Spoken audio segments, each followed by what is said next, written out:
All of the extinction events in Earth's history have been caused by a combination of factors, and in today's video, I'm going to be talking about extinction causes that nobody talks about. In other words, the extinction causes that aren't the major causes of mass extinctions, but do come into play in almost every extinction event in Earth's history and do contribute to the devastation among life during these events. So like I talked about in my recent top 3 mass extinction causes video, there have been plenty of mass extinctions in Earth's history. This list is just to name a few, some of the more severe mass extinctions, and it does exclude some potentially just as severe mass extinctions in Earth's history. I know I get a lot of comments about the exclusion of the Ediacaran extinction and some other events. The only reason is because the ones that I'm excluding are either less severe than the ones listed to our current knowledge, or they don't have that well of a record preserved, meaning the rock record isn't complete enough for that time to be, recognized as a major mass extinction in Earth history. The only reason that I include the Precambrian oxygen catastrophe, or the extinction caused by the Great Oxidation Event around 2.4 billion years ago, is because that one it's pretty, it's a big spike of change, and it's pretty well founded that there must have been a major extinction event at that time. However, in terms of our actual fossil evidence, it's very slim because this was when most life on Earth was microbial, and this is just not as well preserved in the rock record. So for that reason, in this video, as well as in the top 3 mass extinction causes video, I do focus on post-Cambrian, so Cambrian and onward extinctions, meaning that the causes I'm focusing on are those that would harm animal life mostly. So things that respire oxygen, they need oxygen to breathe. And so these causes are a little different than what would cause, early microbial life to go extinct, like the oxygen catastrophe, for example. That was a rise in oxygen that caused an extinction, whereas most of these other extinction events were at least in part caused by a decrease in oxygen, at least in the ocean. And so this is a big difference that I want to make sure up front I mention, that I am focusing on the extinctions of mostly animal life, animal and plant life, post-Cambrian. In any case, even when we're just talking about post-Cambrian extinctions, so everything from the second to last one here upward, these have all been caused by different combinations of factors. However, there have been 3 major factors that contribute to these mass extinctions over and over again and seem to be the top 3. And these, if you didn't see my top 3 mass extinction cause video, they include anoxia, or a lack of oxygen or depletion of oxygen, elevated CO2 levels, and acidification. These go hand in hand. Elevated CO2 causes what's called hypercapnia, or a condition where CO2 gets in the bloodstream of animals, and that can be lethal if it gets too high. Also, elevated CO2 causes acidification of rain and the ocean, and so I talk a lot about ocean acidification in that previous video. In this video, I will talk more about acid rain. And the third major kill mechanism I talked about in that other video include global warming, basically the direct thermal stress placed on animal and plant life and pretty much all life due to warming.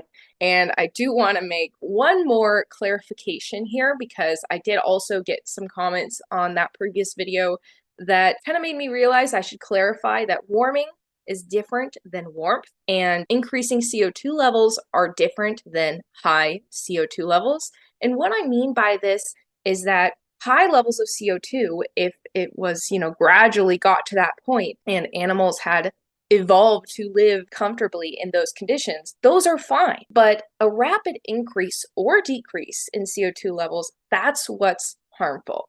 So high CO2, not a problem. Rapidly increasing CO2, that's a problem. Any rapid change in conditions that animals on Earth had evolved to live in, those changes are harmful. But if you just have high this or low that or whatever, if it got there gradually, it's not harmful because those animals evolved to those conditions. So it's important to note the difference between warmth and warming and high CO2 and increasing CO2. Moving on now, I also mentioned in that previous video about how causes of extinctions are different than triggers. For example, these three major extinction causes are triggered by things like major volcanism. In this case, LIPs, or large igneous province eruptions, are typically what have kind of set off mass extinctions in Earth's history. And it's not the volcanism that directly kills life. It is actually the gases it releases, and therefore these three major causes are triggered by volcanism. Another thing that can trigger these three causes are impacts. But these triggers not only set off anoxia, elevated CO2, acidification, and warming, but also a bunch of other things. And these kind of peripheral extinction causes are what we'll talk about in today's video.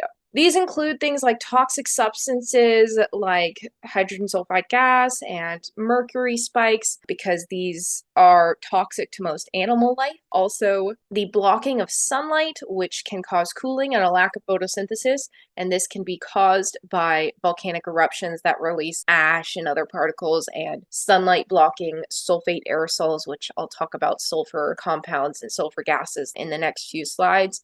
And then also direct effects of impacts in volcanoes, such as tsunamis, blast damage, lava flows from volcanoes, earthquakes, wildfires. And then there's also ozone destruction and increased UV radiation. The gases released by volcanoes and sometimes impacts can also destroy the ozone and lead to an increase in UV radiation, which is very harmful to DNA of all life. And astronomical effects, things like nearby supernovae or gamma ray bursts. And so I'll talk a little bit about that as well. One more tangent I want to mention before we move on, again, comes from comments from the previous video. I will be talking about cooling today.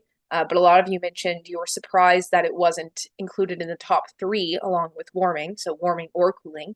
I was also surprised at that.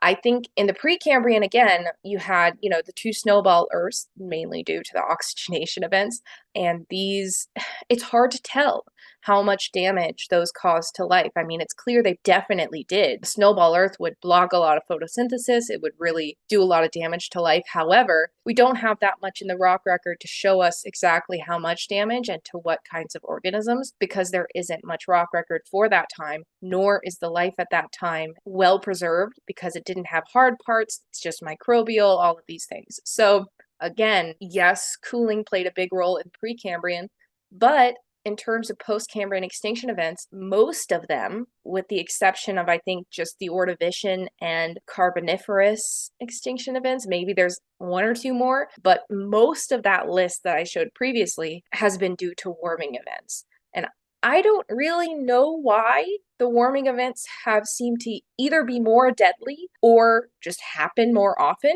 after the Cambrian period. I don't know why that is.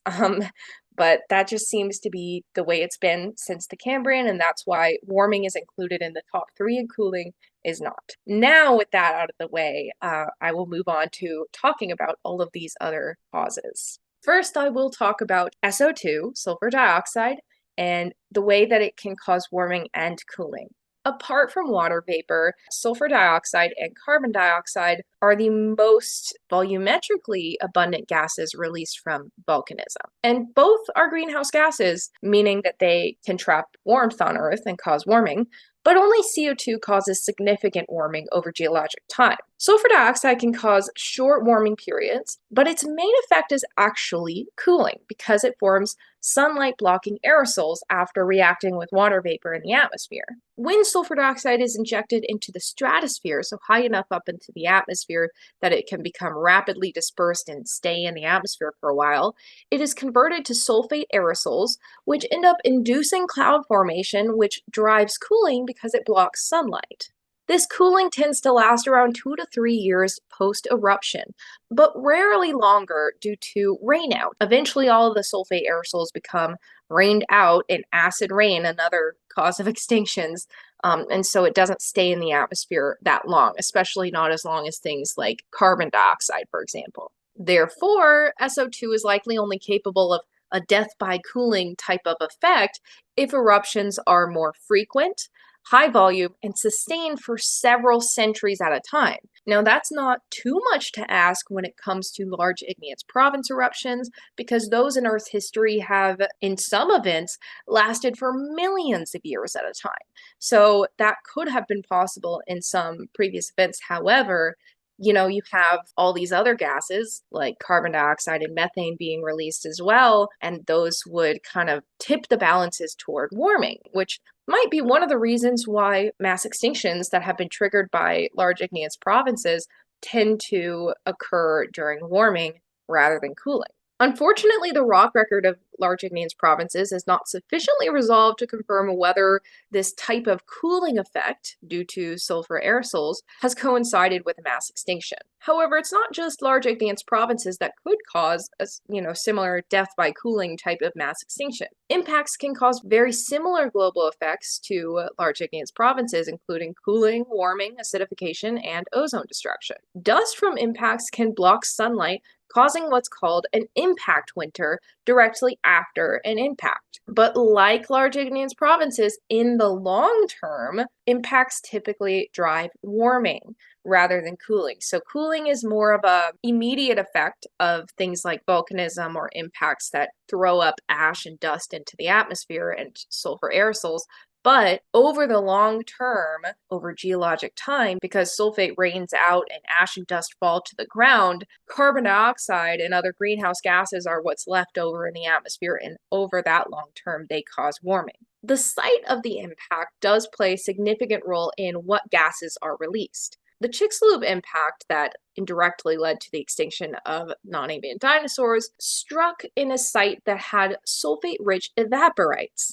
And this caused the release of large quantities of both sulfur dioxide and carbon dioxide, because evaporites contain a lot of both sulfate and carbonate. And I talk more about the short-term cooling and long-term warming kind of trend and stepwise aftermath of this impact in my KPG extinction video. If you want to check it out, I'll link it to the top right. But what I really want to talk about now is how sulfur dioxide and carbon dioxide cause acid rain. Because I talked in the previous extinction cause video a lot about how carbon dioxide increase causes ocean acidification, but I didn't talk much about its acid rain effects, because I believe that ocean acidification belongs in the top 3, while acid rain belongs up there, but not quite the top 3. So we'll talk about it here. Basically, both sulfur and carbon dioxide cause acid rain, as well as the acidification of soils. This is because they both react with water vapor in the atmosphere, and then they rain out as sulfuric and carbonic acid. Sulfate aerosols from the Siberian traps, which contributed to the end Permian mass extinction, or the Great Dying mass extinction, these might have produced enough acid rain to significantly harm Permian land ecosystems. And recent studies also show evidence that soils even underwent acidification during this time. And so even soil ecosystems, microbial and fungal ecosystems in the soil, could have been harmed, and this could have harmed plant life, and this could have harmed animal life, and go up all the way through the food chain, and could have been really devastating. However, these oxide gases aren't the only gases that come out of volcanoes. Other volcanic products include hydrochloric acid, hydrofluoric acid, and methane, which all can contribute to harmful conditions. Hydrochloric acid and water vapor condense on ash particles and fall as acid rain. Hydrofluoric acid also promotes acid rain and poisons animal and plant life wherever it falls in volume. If you don't know, hydrochloric acid, if concentrated, can be really dangerous, and hydrofluoric acid is it's the acid in the lab that you have to get 5 different special trainings in order to use. So it's really dangerous. And so it falling from the sky would be terrifying. However, hydrochloric and hydrofluoric acid are both rapidly removed from the atmosphere post-eruption or post-impact because of rain. And so they likely don't contribute to global mass extinctions on the long term. And they probably don't even contribute on a global scale, because they only spread locally and then they fall as rain. Like I mentioned in the top 3 extinction causes video, sediments from the end Permian extinction do show evidence that there was coal combustion. So as the large igneous province eruptions occurred, they were burning coal that had been previously deposited in that area, which released even more carbon to the atmosphere. And in addition to this, high temperature interactions with evaporites generated halogen gases like, again, hydrochloric and hydrofluoric acid, and these may have also driven ozone destruction. Both hydrochloric acid and chloromethane from coal combustion actively destroy ozone because reactive chlorine atoms are released by interaction with sulfate aerosols. And ozone destruction could have been a really potent driver of the Great Dying or in Permian mass extinction, and it's consistent with the proposed mutations found in the Permian-Triassic boundary microspores in the fossil record. Methane, however, is another volcanic gas that also can reduce ozone generation rates. So this means that after the chlorine-containing molecules destruct the ozone, the methane could continue to prevent it from regenerating. But as we all know, methane isn't only harmful because it slows generation of ozone, but also it plays a major role as a greenhouse gas, and it's much more potent than CO2 as a greenhouse gas, leading to much more drastic increases and rapid rates of increases in warming. And this causes a harmful positive feedback loop because the warming that the methane causes melting of methane hydrates and further release of methane to the atmosphere and more warming and so on and so on. And as we all know from the current warming trend, methane doesn't last in the atmosphere as long as CO2. However, the thing that it's converted into is CO2. So even though it breaks down over time, it's breaking down into another greenhouse gas, which works on the long term to continue warming Earth. So it's not like it breaks down into something that doesn't warm Earth. Next, moving on to toxic substances, such as hydrogen sulfide. During periods in which ocean anoxia, or a lack of oxygen in the ocean, typically in the deep ocean, spreads, you get the expansion of bacteria that like to live in those anoxic regions. There are types of bacteria that hate oxygen and love to live in anoxic parts of the ocean. And because these bacteria don't like oxygen, they have to use other substances to metabolize, to gain energy. And one of the major types of anaerobic bacteria are sulfate-reducing bacteria. I've talked a lot about these bacteria on my channel because I work with them in the lab, and they're also really important ecosystem controlling bacteria, especially in anoxic zones of the ocean. These bacteria take up sulfate and convert it to sulfide to gain energy. And this sulfide eventually spreads throughout these waters. This is a toxic substance to animals, so it's detrimental to marine life, and it even can become degassed from the surface waters and move to the terrestrial realm, where it can poison even terrestrial life and destroy ozone. Another toxic substance that can be really harmful if it spikes during extinction events is mercury, which is released by volcanoes along with other toxic elements. And mercury spikes have been observed during many of the large igneous province-caused extinctions, including the mid and end Permian extinctions, the early Triassic extinctions, the end Triassic extinctions, the Jurassic extinction, and the end Cretaceous extinctions. Numerous other toxic volatile metals are also released from magma, including copper, zinc, nickel, lead, cadmium, and arsenic. Again, many of these are necessary at certain concentrations, but when they spike at really high concentrations, they can be really detrimental. And these can condense onto ash particles and fall into marine and terrestrial ecosystems and can cause devastation on a global scale. The role of toxic metals and other substances in mass extinctions, however, is not fully resolved. It's hard to tell how much these spikes contributed to the deaths of these animals. Next, we'll talk about the direct effects of impacts, because we've talked a lot about the gases released after an impact has occurred or volcanism has occurred. But what about the direct effects? I mean, there is the obvious, which is, being hit by a large rock. But there are also other direct effects which we'll talk about. Currently, over 175 impact structures have been identified globally. Of these, however, only the Chicxulub crater is associated directly with a mass extinction, and so the lethality of impacts, or the degree to which impacts cause mass extinctions, doesn't seem to be as high as things like large igneous provinces, which have a much higher association with mass extinctions in Earth's history. So this begs the question, can impacts cause mass extinctions? Well, indirect effects of impacts, like we talked about, impact winters, the blocking of sunlight, which prevents photosynthesis, and that can cause devastation of the food chain, acid rain, etc. These can cause global devastation, and I talk about these again in the KPG mass extinction video. However, direct effects of impacts like tsunamis, blast damage, earthquakes, and wildfires tend to cause local devastation, but not necessarily global devastation. Wildfires, which, not only can be caused by impacts but also volcanism, likely cause the most globally widespread devastation of these direct effects.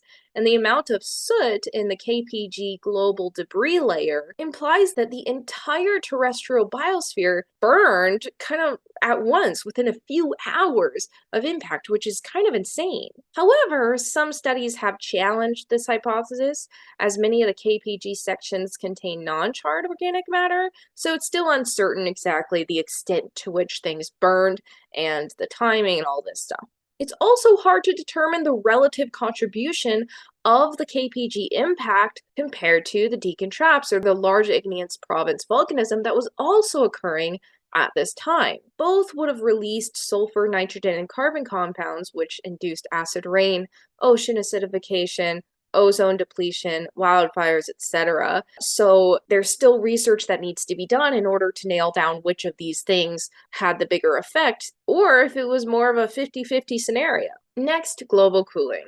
I talked a little bit about potential death by cooling in the previous slides when I talked about the sulfur dioxide release and sulfate aerosol formation and all of that. However, global cooling can be caused by other things as well, and the physiological response of most animals to rapidly rising or falling temperatures is an increase in aerobic metabolism and therefore a higher oxygen demand. This would have exacerbated the already low oxygen conditions during most extinction events that are associated with ocean anoxia. However, most ocean anoxic events coincide with warming, not cooling, and that's another reason warming tends to be more lethal to oxygen-breathing animal life, at least in all of the post-Cambrian events.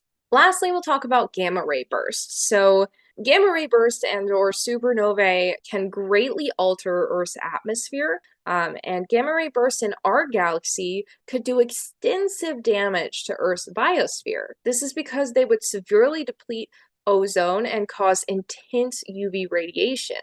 And it's possible that a gamma ray burst could have triggered the global cooling and acid rain at the end of the Ordovician due to the formation of smog that blocks sunlight. However, it's hard to, reconstruct past astronomical events because there's not really like a rock record that tells you exactly what astronomically went on, unless it's like an impact that causes an iridium layer, like the KPG impact or whatever it might be, but it's hard to tell. And it seems to me, well, I talk about this in my Ordovician mass extinction video, and I'll link it to the top right if you want to check it out, but it seems the timing and the spread of non-vascular plants like mosses over land would have probably had a greater effect and a greater contribution to the cooling that was triggered by this greening of the land surface. But it's possible that gamma ray burst could have contributed. It's just really hard to reconstruct that. So, who knows? I challenge those of you out there who are students and not sure what to major in or not sure what to do their research on to do this research. I mean, it needs to be done, and I think reconstructing Earth's past and past events on Earth is probably just about the coolest thing you could research. And that's why I do it. So with that, guys, thank you so much for watching. As always, my links for the references I've used in this video are linked in my description box below. And please feel free. I had such a good time in the comments of the top 3 mass extinction causes video because all you guys brought such cool ideas to the table that I didn't think about before. So please feel free to comment your ideas on any causes that I missed or causes you think might have had a greater contribution to mass extinctions that I didn't touch on or whatever. Like, tell me your thoughts below because this is just based on my research and I don't know all. So yeah, I'd love to hear your thoughts, and I will see you guys in the next video. Bye.